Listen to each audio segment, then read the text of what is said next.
bo yiri din na jeje ho sa de abi jeje ho ah ya ho so jeje ho o metabo na bi jo mo nim sa mebo unu ofosuo ya momom yiri no o metabo ba ofosuo so mo ni yiri din odimmo ah utimi mo ni yiri din ene hem friend ya musuro munyiga na mo ba mo ene magiga Abusafo ya tiesim nene confession sama twetwere ban ho nyaagro case number 1 Ramatu Audu complainant ofin na bai ehwa new site wan wa ba ne kwa adu mere kwansa etimatim e ma ase kwa odayiko aja salamu alaikum let's say mi adumo we na mo so e yenso ya ho ye pa e de nyame ase pa to ba show iso e wo bible Quran e mi focus ya kasa pre ko sina bodi an cross so pede pa cho me pe Quran fam sani fa to cross pa na bodi eye me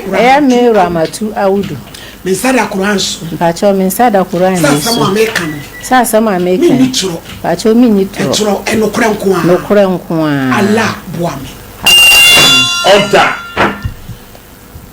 Ajia asembe na aba acho wohini ni sompa abedwafo na sompa etiefo memamu nyina ha aje osuo mu acho me wo ha enye bone kura me di atoa mu ye nitia wa ne se minua bema e wa America ye friend Yusuf na okofa oba bia ye friend Mary na me de tama o magudie ni o mayonko famu de pamucho minimu ho asem de ma me ba mu eye time a girl no be wo ye me wo na wo frɛ me sɛ me bia me nua be ma ne frɛ me sɛ wakɔfɔ oba bi ne na wo na oba ne ma me fi sɛ duma se ba sɛ obɛhwɛ oba no ene akwara no oba wa be yare ti oba srɛ me sɛ me nkonko dware akwara na oba ne nwo da Mary ne nwo da na sada no so na mi kokuru me a me ka sɛ me yukuna ni a me kuna firi mu eha me kura kyese mpofiri mu preko pesa no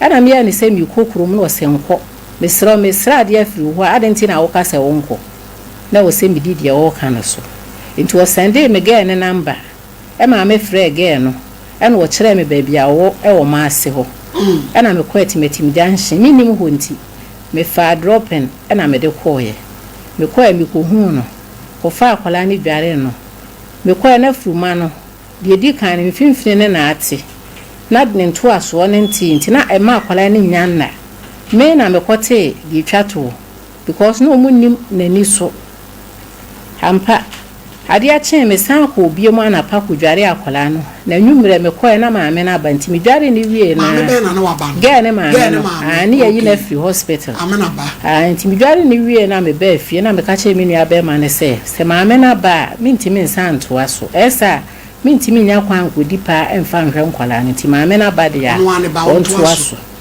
en wasiyo wate enti firi ho no mafra na bia me bisa wo mo asetene mu ne se de wo mo hotie ti me san wo ho biem na me nua ba ma ne frɛ me se o ma ga ni twa Mary ni twa akwala ni picture bre no no ono de sebe wo doubt akwala no wo wo ye nyina no osusu sa akwala ne nye ne ba e me ka kira ne se eye nipa na sebe wo de bre no nipa ya mpu nipa ye tore bia enti wanye na emom se woje a emrepa mu no emra wo ho obetimi afamra kwan so ehunu se ye ne ba na se nya ne mba emra no ene be kire ene so wate enti me de ho no na metim baabi ti last week me wo ho no na me nua ne sende me odu obi se girl no Mary no asendi odu aba kasa ne ne yamu no so me bra ne ba November December mu any January nyina na wo Ghana me kura wo ba me hu ne da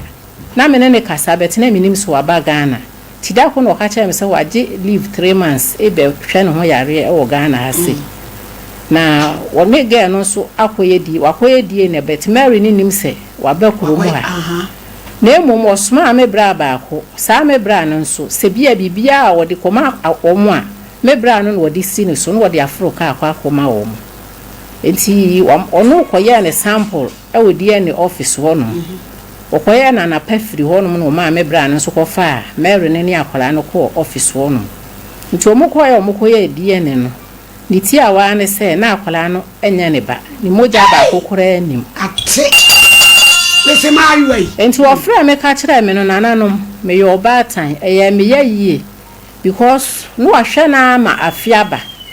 Enti na mi hu asem a meka enti na wo se me ye din enti man fra mere ne kura ma me hu se mate de ekoso ti me san wo na Mary fra me se asem a me bra aka kire ni na wono de onye ntum Ana mtuze die ne nise nya obla. Wanyintu. Me pa chan. You won ko ene de. Ana me se ya ne de me me fra me bra no na de ohu bia no. Me so me ne na ka. Se na ono waka na enum asem a kire me a. Wo so waka wo de me san ko back na ma fra no na yaka. Me ni Mary ne so kasa no ka kire me se me bra ne take sample ko ye DNA no the results ni bi sende ma ono Mary no na kiri ba miunu. Na how say oba no ne ni ko se kokochia ne ma me ne na busuafo.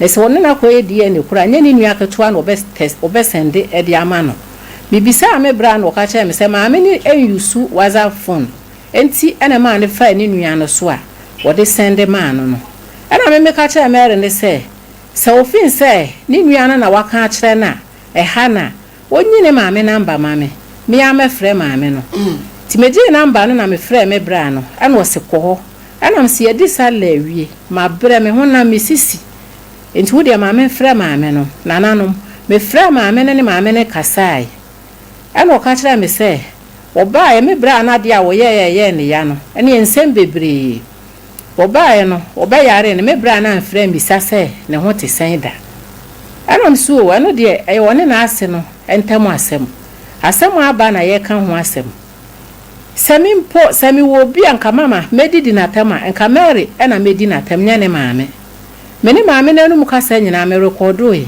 Mary ne time of frame a wode asem ne to mani mu nyina me recordo yi mu nyina na de mu nyina madane journalist ni nyina wa ha eno kura o hini ni na me nim phone mu enti me nsa ko mia ekoto ba bi mmiri bi me ma no su nyina na o mu wo school mu enti time mi meye bia na a recordo na tidako weni ye mi ko mia ba bi na me hu sa afasa ansem no ana me bo sende ma mi nua ne se wontie timine maame ne kasa wie na me ka kire ne se wunua no ne kasa yi mu no wo se dan kura e dan a wati mu no me bra ne ko hai dan no e de man 150 million a wati mu wiki bia wo so send 500 nya asem we e ba e kura me kura na minim wiki bia 500 maame ne insisi se 500 no isha 500 million 5 million me pa chan ana me ka kire ne se 5 million sabi wo wa kwantum womo omuti aware asekura womu nya sa sika no enti asema wo kan die wo so otol o fill gas o tia light bill o tia water bill onu tia onu obetua sa anya mani sa wa 5 million abro hono no mo se me madi ma me na ta na mka cha ma me ne se aware fo kura nya sa sika no ni obi a so na ndi kunu wa mo no ne a wo send sa sika na aware fo mpo no omu nya sa sika no enti se ye say dia enti obetimi aka akire me se na awotwe bia o fele gas ana so ahu ana o se ai sika na se nya na awotwe na eba ana mse me da ni sika ma Mary frɛ me na ma frɛ me bra no Mary si wo mu sika mayo ebi o ha wo se ma send ko na me send kura ko a se wo be frɛ me back kura ka akire me se ma send sika me da se kura ebi ni ho so ahu enti ma me kura me bufu ye emri bi me last time o de frɛ me eye December yi mu and what the friend me catch me say the sika mai and I'm catching the say wo maame ho se ko mu ko di bronya and I'm catching the say me friend am say me bra no so yare o wo san ne ho yare ni nyina no onim say o kuro mu ha so hu anaja me the friend no catch me say one ne be kasa and I'm say ne ne nkasa and wo catch me say wo yare na emom ne ho to na ni nyina ne enye DNA na antre say January nim no mbe DNA na report ne beba no ana obegina ne na so yi aka kire me se de asie ni sese no nya de a obehwe Mary no ebium ana omo so omo nyintum ana mse ne wo so omo nyintum de a wono wa na ne fa DNA enti omo so nkoye omo de so omo koye na se bubo omo de a e ka wa bo nyina everyday wana ofa nyinsan time a okoha dan ma no ene ne DNA ka nyina obefa na watua ana maame ne se yebu wo mu se wo mu niska enti na yeye sa senko mu wiska omode koya anka ye nya wo mu sa mama ana mse a mubu ye say ni ska say ofa no sebe wa mebu no kwase a wo hwe ne se de be ma fa wo ba wo hwe no ene wo ye ene wo mfi no ene wo ye wo mfi no nso no e wo de nti a Emma ehwe no aye off and on say ba o ba no ne kurakura me pa cho ne kurakura ne se me bra ne se wagina so aye ne DNA ga ne se wonyi ntumu a ga ne so nkwaya ne de wono so nkwaya ne de na emo pese eka bia second one wo fa sa aka no why be fa me bra no wo so be san fa ka no na emo say ye ne se prove ne ba sa akola ne nya ne ba eka bia wa bo bia obetua afi so last week no wa send Duabo bebre mi amete wa bo dua de me ma me nsa an adase wa bo me bra ne dua nsem bebre mi nua ba ma na okofa na wona ne code ye no office ekode report ni nyina wa bo ne dua wono so insisi se yakwa DNA na wo bua bo no ai me pa cha was o insisi se woni mi nua ba ma no e na call office wo enti senka okwa akwaje results na de enti waso akwaje results na de enti ene wan frɛ na woni ne anko de atie nie mimi ni maame ne kasa wie na pemini mo sama maame ne bo ne mana mane ehwa na ni nua ketewa ne ye oduo ni nyina wa ha akora ni di matem papa ohini ni wo di matem papa ana me bra ne se ni nua ketewa na timi adi matem de hu hia se obeka kire ne se omukwa akwaje original one na se DNA nti me bra na okọ e wonkoje Mary no wonim DNA ho kwan so waka results na kire no wonyi ntumo no to betimi wonkọ no wonkoye ana opese wo hunu ma wode akora ni di ko office wa omu beyi eno na di ama no na wo hu de atie nti na me wo ha ana no oba na se pe oyo oba tese wanya sei wonya 1 year ne me say 2 papa na betimi ama specific e say mere ne de sa chenchire twa wo bra ne ba me pa cha abi je me mpeke no friends bra Yusuf pa cha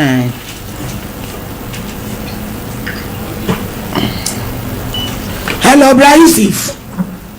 Yes, mommy. Salamu alaikum. Wa alaikum salam. I just say Kajia. Papa say I do not for we. Awurade adomboko. Na sister Ramatu we di asem bia bedai. Na sese no ye pese ye busa o se die na ma o suspect se akoda na nya uba. Thank you. Good question. About so Mama, let me say this. Me too, show and you know, I even follow you. Maybe you may not know that because I listen to you almost all the time when it comes to 1 o'clock p.m. Even though I'm one. About so, say, you are not. Also, you know, Mary, my name is Anamita Kono. One day, you know, you know, no be friend video call. Call no boss, and I'm so on take it, also on father, oh, my name. Take it or sit down on fat. That's first incident and the man who died. Yes. So they say the party have to give a probable cause. And the Ocasa was a bra.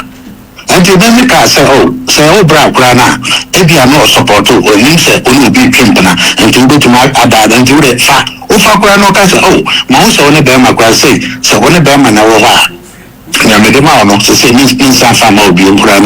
will take that call because I wanted to see who you talking to. One fa and it was one yada and I know what die. And you know what die and I was so offended. Until 5 years and so I quite remember I came to Ghana February 2nd, 2023. And I think we met somewhere maybe 2 weeks after. And by 5th May, was it the message I meant to call in Fala, which, you know, and Ocasio or Choir Lebanon, she was pregnant, so, and I'm so, since we met, even though I knew that red flag, I took the responsibility, so, Oba, and I'm going to mention the castle myself. Oh, no, I didn't say because it was a plan, and I told her, say, you know, I want to have a child with her. That's what I did. And it said, I mentioned that to her, and you know, I took the responsibility. Me sure you say no ma, na me adoma, akwaso na boko. Auntie, akomo you know. I think on the 28th December 2024. And you know, almost sending me a picture. And the picture on the buy and I'm saying, me share me ma me so me wo ma tu and me share me ma no na me compare akwala na am so akwala de eden a e bia onyi we na ko different category different category kura different category so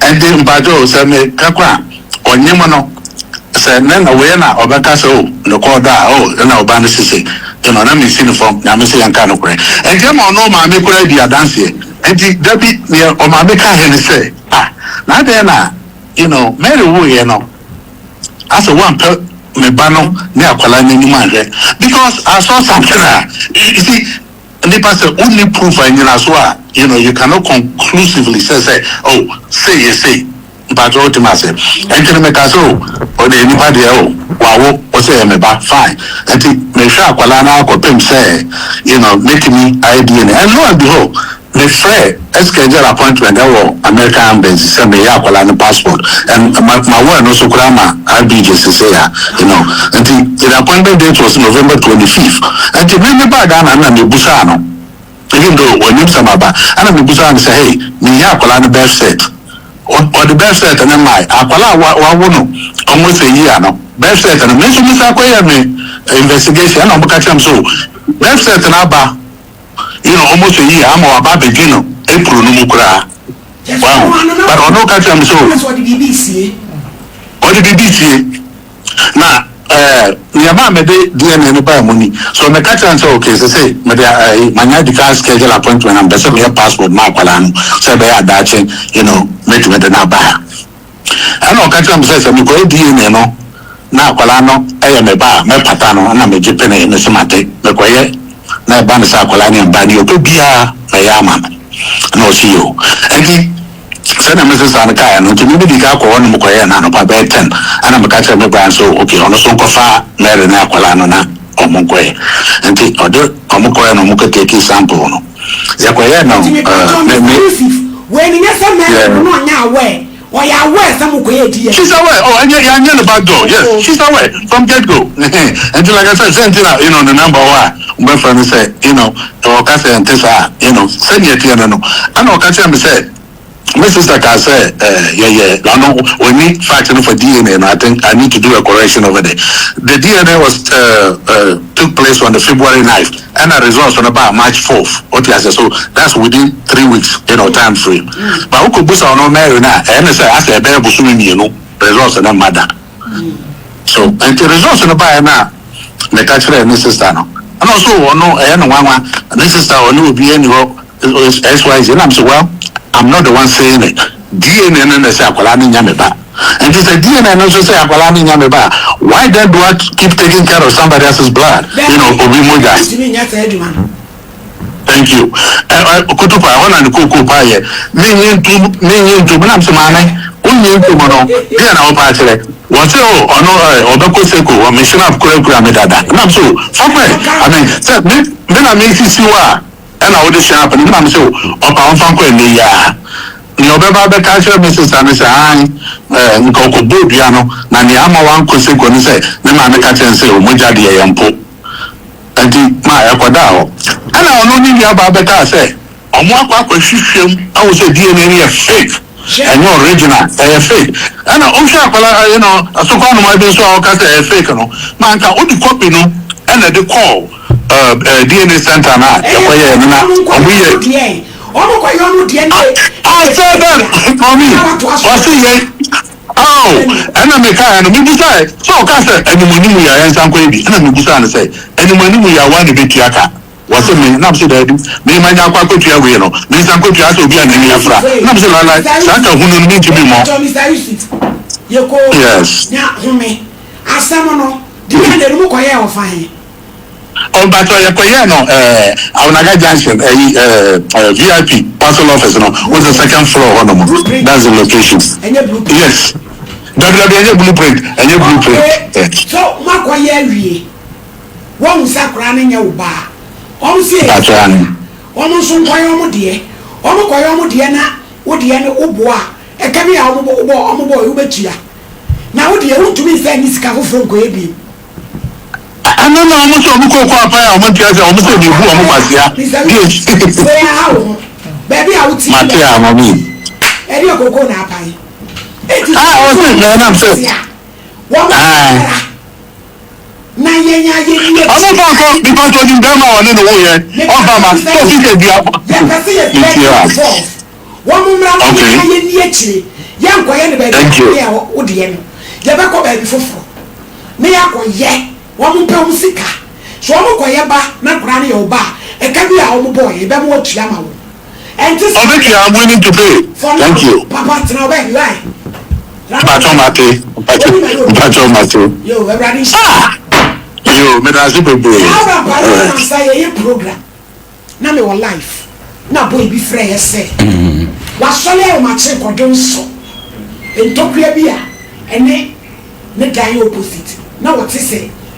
Obi Phobi. Oh, damn.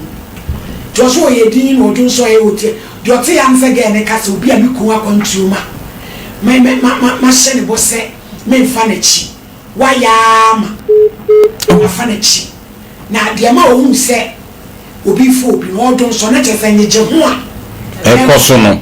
Nothing called Barbara who to Quaya, who young one could be here, and the Jehovah found and can find a Jehovah. Who went to Quine and a woo young who sounds so cocky and some. Fuck me, baby. Aye. Look at my neck. Aye. We want to fuck me, baby. Look at my neck, baby. Now, was it Judy was mommy?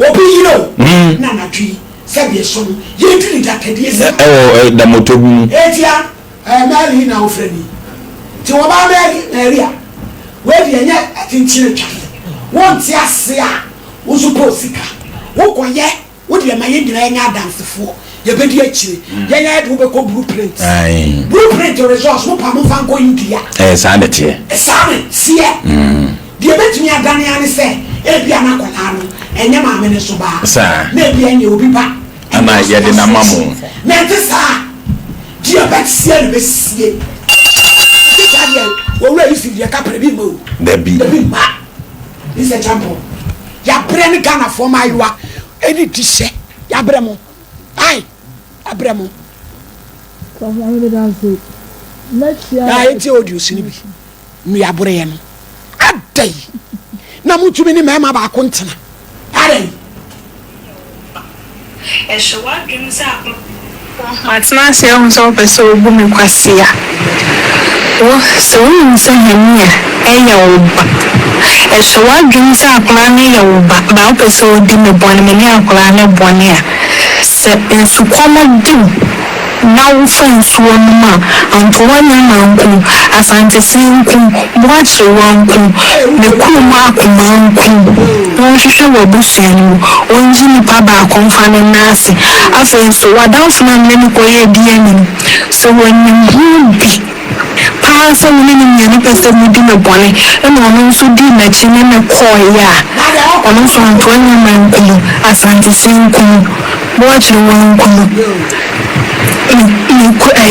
bogo sunsu esuabna enkulu onhwem enfane ma ne ansan nase oyisika anane ba frene se komoden no wadanfo ne yisika mana nsuo ne nkulu afenso se woyire enni hubi ena wantufo se wono nso ye baapai awo ya ena odesa bone na di monu ewo ni tirim sa akwa ne ya wo ba ena wantufo Antoine ma boachrewa esuabna onfa ne ba wodana kuma so enfa ne nase afenso nyamba se woni mubi so se akwa ne ya wo ba enu bedidi matem ekan yense se okachre nia ma awoya ya oye bata wa woda woni se dia wo sitie no so be yensa ade na ono so Antoine ma enko onfa ne yamu mamu yensa nase afenso won